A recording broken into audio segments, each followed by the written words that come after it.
Mga kaibigan, isang magandang umaga sa inyong lahat. Narito na ang isang programang inyong mapapakinggan. Hatid sa inyo ni Mel Elizalde, batikang broadcast journalist, sa kanyang pagtalakay sa mga napapanahong balita sa loob at labas ng ating bansa. Gayon din sa pagbibigay ng mga kalaman na kanyang tinipon tungkol sa kalusugan, ekonomiya, agrikultura, pangkabuhayan, politika at ang sitwasyon sa katahimikan ng bansa. At ngayon, narito na ang guro ng palatuntunan, Mel Elizalde.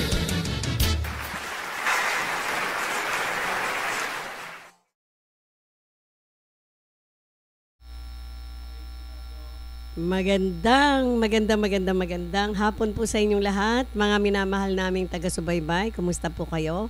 At welcome po dito sa ating programang Kadiskarte with your host, your Kadiskarte, Mel Elizalde po, mula sa ating studio sa Elizalde Broadcasting. Ako po ay humihingi muna ng paumanhin kasi ilang araw na naman tayong hindi nakapag-program kasi dami hong trabaho. Tapos medyo dinapuan tayo ng malat-malat. Kumanta ho kasi ako sa isang sa isang malakihang awitin. Wow, no? Kaya ho medyo minalat ako. Wala akong kaboses-boses ng mga nakaraan. At anyway, andito po tayo at ako po ay nagagalak na muli ko po kayo makapiling kahit na mga ilang minuto lang o almost 30 minutes. Yes. At ngayon po, napakaganda ng ating pag-uusapan. Ngayon ay March 13, 2024. Ang bilis ng araw, no? Ikatatlong buwan na mula nung tayo ay natapos ang taon. Talaga hong ganyan, parang may humahabol sa atin. No? But then, ito po, ang ating pag-uusapan, yung ating pong second lesson, personal development, no? Na kung saan ay sinasabi nga yung betting on yourself. Sabi, putting yourself first and taking charge of your career. Ayan. Kasi ho tayong mga, lalo na yung mga professionals, no? Alam nyo, pabanjing-banjing yung iba dahil sabi, professional na ako. Okay na sa alright yun. Hindi po. Ang atin pong, habang tayo nandito sa daigdig, patuloyan tayong mag-aral at pagbutihin at maging in charge sa improvement ng ating sarili, no? Not only professionally, but syempre lahat ho ng anggulo para ang dating maging kapakipakinabang pa rin kahit ho nasa katanghalian o kahapunan na tayong edad, no? Yan. Kasi yung sinasabi niya, wala na, may edad na yan, ganyan. Hindi po. Alam nyo, tayong mga may edad na, dapat we should be proud of our dalawang kulay na buhok, no? Nagsasabing we are so rich about our experiences. Hindi ho tayo matatalo ng mga bagong graduates dyan o mga kung sino mang professional din. Makahilera pa rin ho tayo sa kanila. Lalo na kung hindi pa tayo tumitigil ng pagpapabuti sa ating mga kaalaman. Sinasabi po, may 3 dimension ang ang personal development, no? Sinasabi, una, yung formal education. Alam na natin yon, di po ba? Formal education nakukuha sa mga schools, universities, and colleges, no? At siyempre, mahalaga din po yon kasi naalala ko, meron ho akong kakilala, napakagaling, magaling sumulat, magaling magsalita. In fact, nakapunta po siya sa mga iba't ibang bahagi ng daigdig. But then, ang hindi lang po medyo nakaligtaan yata ng mama na siya ay magkaroon ng mga credentials sa formal education niya. Yun ho ang kulang niya. Pero hindi po siya pahuhuli sa karunungan, sa pagsusulat. Alam nyo, dati ho itong nagbo-broadcast dito sa atin, isa siyang Muslim eh. Hindi ko na babanggitin ang pangalan, baka tumangos ang ilong ng mama eh. Pero magaling ho talaga, no? Kaya lang po, parang nagkulang ho yata siya ng, hindi ho niya napagtuunan na ang formal education din ay, lalo na po yung mga papeles niyan, ay napakahalaga po sa atin, no? Habang tayo po ay nakikisalamuha sa mga professionals, iba po yung may dala-dala tayong credentials, no, from the universities or colleges that we graduated, no? Iyan ang katunayan na tayo ay nagtapos ng ganitong kurso, etc., etc. Though sinasabi po ng iba excuse me, na Hindi mahalaga yung mga diploma, hindi po. Sa ayaw po natin na sa hindi tanggapin, mahalaga rin po yon at napakahalaga, no? Kung nakikita niyo po ba o nalalaman niyo na yung ating po mga OFW na nag-a-apply po sa iba't ibang bahagi ng daigdig. Halimbawa, yung mga engineers ho natin. Siyempre, kailangan ho nila yung mga credentials na yan. Kung sila man ay isang magaling na engineer sa kanilang, ika nga po, sa kanilang pinag-aralan, wala pong pasubali yun. But then, lalo na po kung mag-a-abroad, yung mga credentials po nag-aaling sa mga universities and colleges ay napakahalaga, no? At syempre, yung training progress at saka yung mga seminars po, mahalaga din po yan. Lalo na po yung, alala nyo po itong ating mga OFW. Pag may mga training programs po sila, mga seminars na inatinan na galing po sa TESDA, talaga ho namang nagsasalita ho ang kanilang credentials, no? Kasi alam niyo naman na ating gobyerno ay pinagtuunan ng mahalagang pansin at ng ika nga syempre malaking halaga rin ang ipinundar ng ating gobyerno para sa TESDA. Excuse me. Training ho kasi yun. Training ho sa pagiging professionals o naging maayos na kung ano man ho yung inyong tinapos, mahalaga po yung makapag ano kayo ng training. Talagang inubo ko ha. Break muna tayo. Pero bago yan, gusto ko munang batiin ho yung ating mga kaibigan. Ito na namumutik-tik po. Time muna tayo. Time out muna.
Ano to?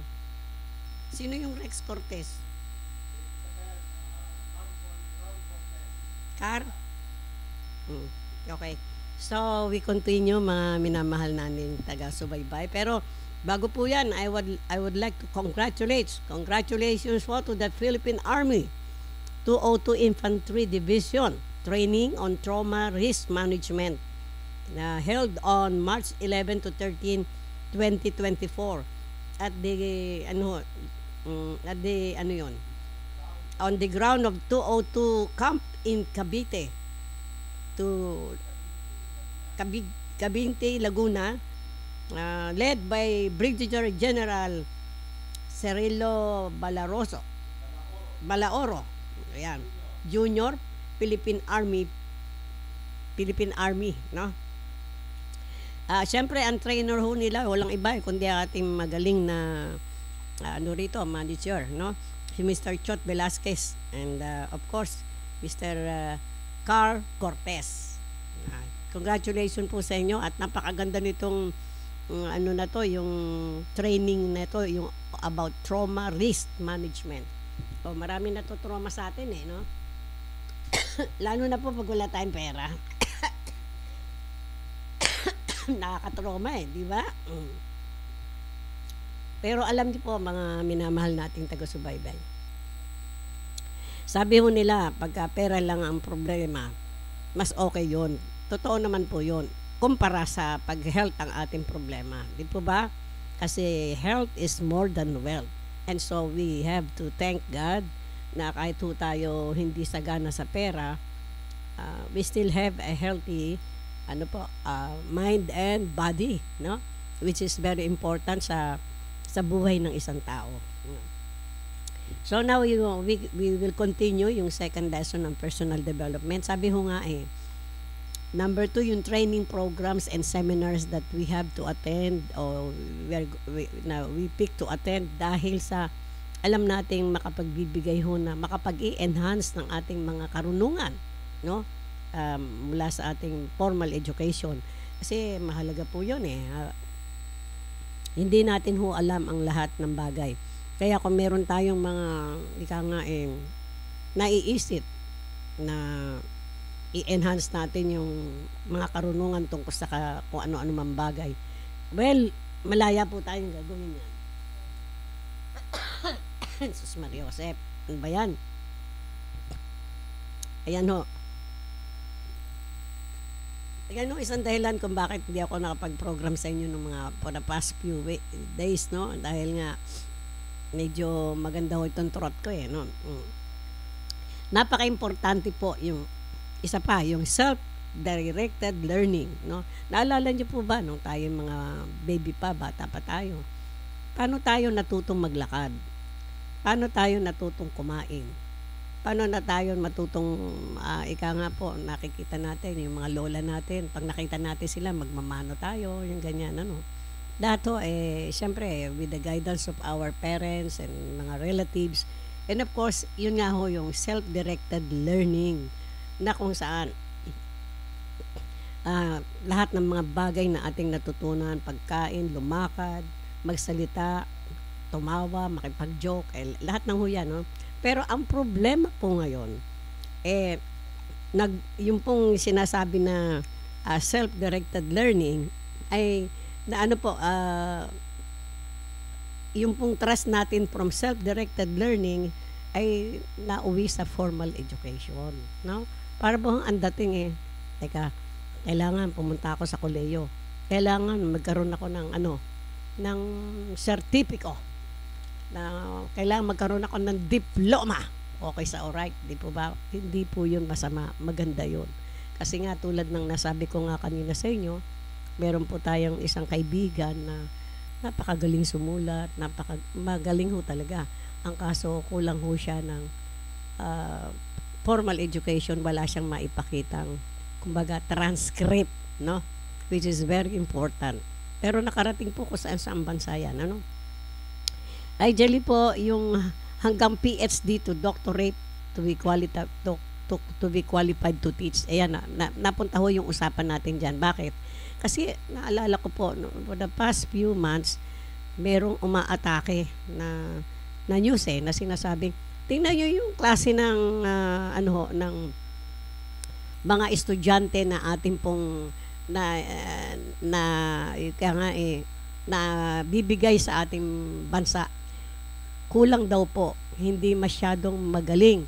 Ika nga kumbaga parang hilaw yung mga estudyante kasi pagdating daw po nakatapos na ng college, hindi raw po makapag-English ng maayos, ng tama ang grammatical construction, no? Yung sinasabi. Kasi nga po, sinasabi nga na hanggang PhD or doctoral to be qualified to teach. Bakit to? Meron tayong kakilala dyan Ang daming ang daming credentials, doctoral, etc. Pero yung pala shortcut niya yung kanyang yung kanyang yung kanyang pinag-aralang PhD, no? Pero syempre, alam natin matalino siya. Wala hong walang pasubali. Pero yung substance na kanyang nakuha mula doon sa kanyang pagiging PhD, parang nakukulangan siguro dahil nga diniskartehan niya lang yata yung kasi madiskarte nga po itong young mama na to Ika nga kasi bata pa siya. Pero walang pasubali, magaling, no? Kaya nga sinasabi naalala niyo po ba na meron tayong eskwelahan na Philippine Normal College na ngayon po ay Philippine Normal University na, no? Kasi kaya sinabing Philippine Normal College, ang kanilang expertise noon ay puro sa teaching profession ng mga karir at hanggang sa alam nyo yung pagpapabuti nila ng mga estudyante na kumukuha ng education and finally pagkatapos kumuha ng education kuha na ng LET, yung license sure examination for teachers na naabutan ko rin yan, no? Pero dati nung naabutan ko rin yun yung last examination ng teachers exam noon na kung saan ginawa na nga pong board exam na, no? Licensure. You have to pass it or else parang kulang ang iyong pagiging guro, lalo na if you are going to teach in the government entities like universities and colleges sa mga gobyerno, no? Kailangan nyo board passer ka yan, At sinasabi nga po na sa education dito nakasalalay po yung mga estudyante natin, yung kanilang pagiging expertise sa kanilang mga major subjects. Alam niyo po, lalo na pag secondary, may mga major subjects yan, be it English, Filipino, mathematics, science, etc. No? Lahat po yan, may kanya-kanya. Unlike the BSE Ed, teach all subjects sila no? Pero alam niyo po ba, ma-share ko lang sa inyo, mga kadiskarte ko, sa Amerika, alam niyo po, ang mas sinasaluduhan nila yung mga elementary teachers. Bakit? Nandun daw po ang foundation. Totoo naman, di po ba? Kaya nga, naalala niyo po ba, nung nasa elementary kayo, pagka mahusay ang estudyante, napunta sa high school, believe ang mga teachers sa high school ba, magaling tong batan to Kasi yung foundation nila sa elementary, primary, magaling. Kasi, siyempre, bago mapunta sa secondary yan, nag-elementary. Di ba, may kinder pa. Tapos elementary. Primary na elementary. And then, naalala nyo po, ang elementary natin doon ay 6 years, no?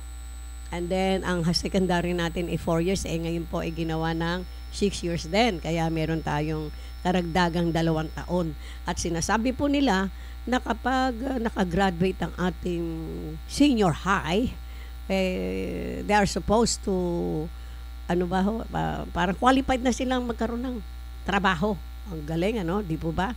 Sapagkat, kumbaga, sinasabi, sapat na ang kanilang kaalaman para sumugod na sila sa pangalawa nilang bahagi ng buhay. Alam niyo po yun, siyempre, ang buhay ng tao level by level yan, no? Mag-aaral muna kayo, nasa kayo, nung kanyong baby pa kayo noon, tapos nag-elementary kayo, high school, tapos yun na nga, nakatapos kayo ng collegiate at naging professional na kayo. At ngayon po, ang senior high school ay sinasabi nating they can really have a job kung talagang well-trained ang mga batang ito, no? At alam naman natin, nakakayanin nila. Kaya nga sinasabi napaka-importante ang training and seminars at syempre yung sinasabi nating yung yung pagtulong natin sa sarili natin na kung saan ay sinasabi nating importante na yung self-directed learning natin dahil pagka yan ay nasa puso natin hanggang sa tayo ay nagkaedad, hindi ho tayo mahuhuli, no? Kahit na may edad ka na, andyan pa rin sa iyong puso yung self-improvement, no? At saka gusto mong talagang matutuhan yung mga ilang bagay na talagang meron kang interest, no? At hindi pa huhuli, no? Wala hong huli-huli sa buhay hanggang nakadilat ka at wala kang sakit, matino utak mo, 'di ba? Pero lang kung wala ka na sa katinuan, 'di ba? Hindi na tayo pag-seminar ng ganyan, no? Kaya nga pasalamat tayo sa Panginoon kung tayo ay nasa normal pa na pag-iisip at tama ang ating mga kalagayan pang kalusugan. Hindi lamang kalusugang pangangatawan kundi number 1 sa isip, no? At saka syempre emotionally, physically, no? Lahat ng no? Financially kasama rin ho 'yun. Di ba, no? Pero bago ho 'yan, I would like to say thank you for yung mga nagre-react po sa atin. Si Miss Grace Ann Villato is watching. Thank you so much. Kuya Chot Velasquez is watching. Salamat sa inyo.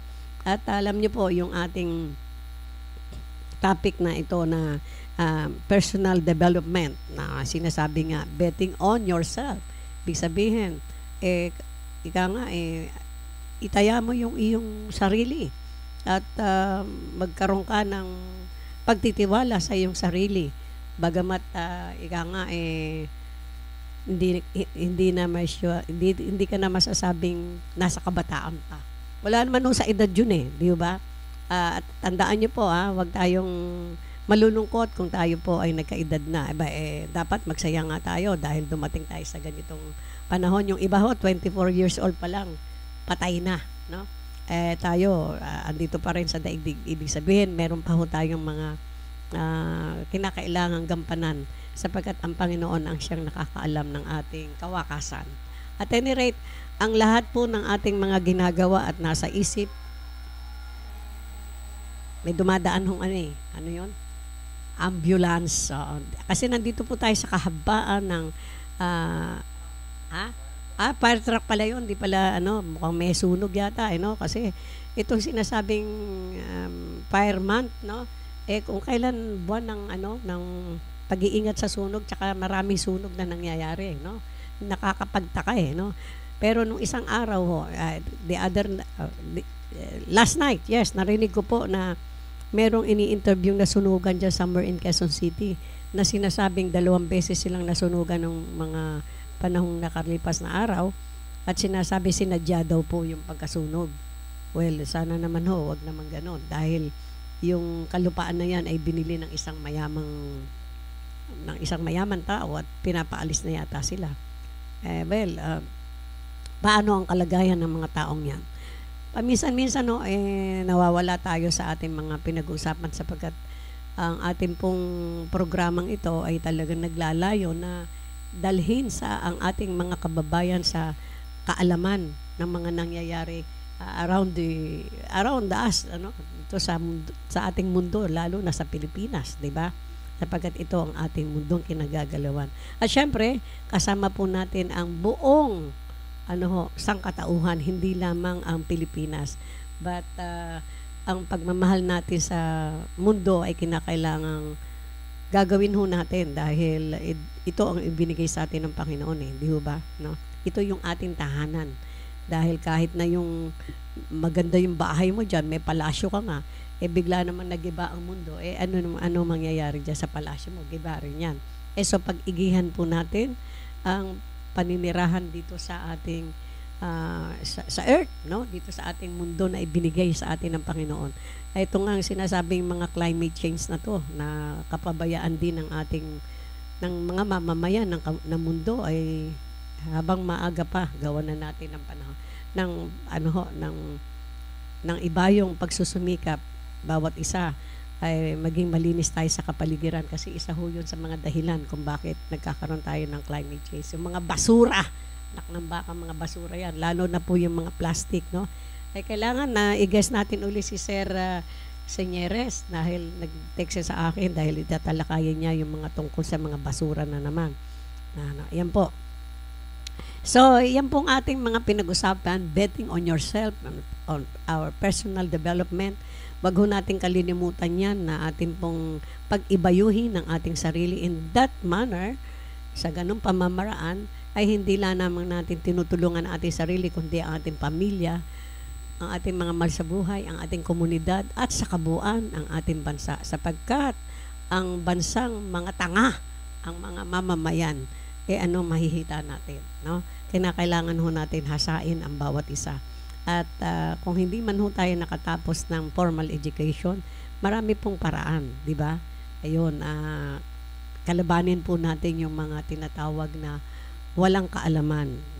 Meron ho tayong mga seminars, meron tayong mga mapagtatanong ang mga kaibigan kung hindi natin pong alam upang mapagbuti natin ang ating kabuhayan. And so, maraming salamat po. And I would like to say hello to my good friend and dati ko pong kasama sa Arellano High School. Walang iba kundi si Miss Josephine Zacarias. Nagkasabay kami kanina sa pagluwas at nalaman ko nakararating lang niya galing ng ng San Francisco, USA. Sabi ko, ba't hindi ka sumasagot sa sa aking mga text? Nahack pala yung kanyang Facebook. Sabi niya, Mel, sige, ko na lang. Pauwi na siya, pabalik na siya ng San Francisco on Monday. Pero itong kaibigan ko na to na nakasama ko sa Arellano for a long time. At in fact, nagkasama po kami sa Teacher Leaders Seminar sa Thailand. That was several years back, no? At kasama ko to isang magaling na teacher sa science. At later on, umalis po siya sa Arellano dahil nagtrabaho siya sa TESDA. Ang sabi ko nga sa kanya, Mare, alalayan mo ako, kailangan ko yung tulong mo dahil meron kaming ginagawa na ipapa-accredit namin sa, basta sabi mo, ipapa-accredit namin sa TESDA. Alam niyo po, yung mga seminars and mga, anong tawag doon?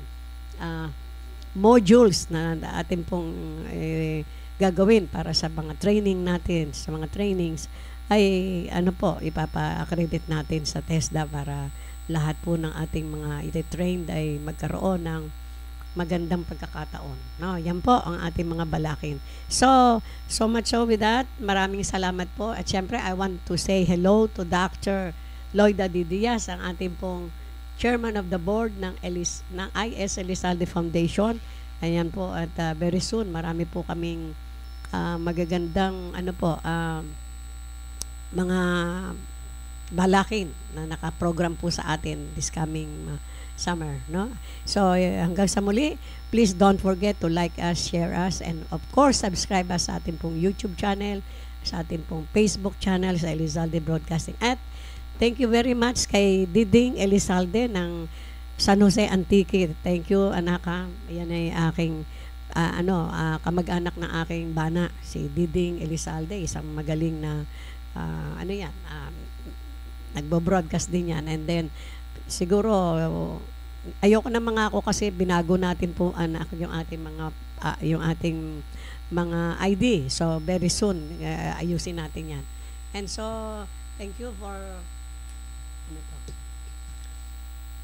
let's build the metaverse. Yan sa ating pong programa very soon. Yan po ay inano na natin,